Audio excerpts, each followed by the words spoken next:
ভারতের সেই একমাত্র উৎসব যেখানে ভগবানকে নয় বরং একজন অসুরকে বাড়িতে আহ্বান জানানো হয় এবং তার অভ্যর্থনায় পুরো রাজ্য আনন্দে মেতে ওঠে। এই গল্পটি হলো অসুর রাজা মহাবলীর। প্রহ্লাদের নাতি, যিনি এতই গুণী এবং ন্যায়প্রিয় ছিলেন যে তাঁর রাজ্যে কেউ গরিব বা দুঃখী ছিল না।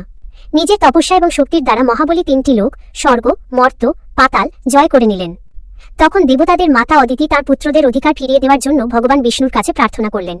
ভগবান বিষ্ণু বামন রূপ ধারণ করে মহাবলীর যজ্ঞে পৌঁছালেন এবং মাত্র 3 পা পৃথিবীর দান চাইলেন। মহাবলী কথা দিলেন, আর তখনই বামন নিজের বিরাট রূপ ধারণ করে এক পায়ে পৃথিবী এবং অন্য পায়ে আকাশ পরিমাপ করলেন।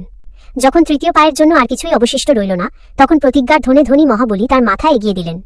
যেই মাত্র ভগবান বিষ্ণু তার দিব্যচরণ মহাবলীর মাথায় রাখলেন, মহাবলী পৃথিবীতে বিলীন হয়ে সরাসরি সুতল লোক পৌঁছালেন।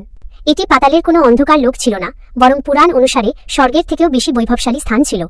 মহাবলীর এই অটুট সত্যনিষ্ঠায় সন্তুষ্ট হয়ে ভগবান বিষ্ণু তাকে সেখানেই রাজা বানিয়ে দিলেন এবং একই সাথে বরদান দিলেন যে তিনি প্রতি বছর তার প্রজাদের খোঁজ নিতে পৃথিবীতে ফিরে আসতে পারবেন।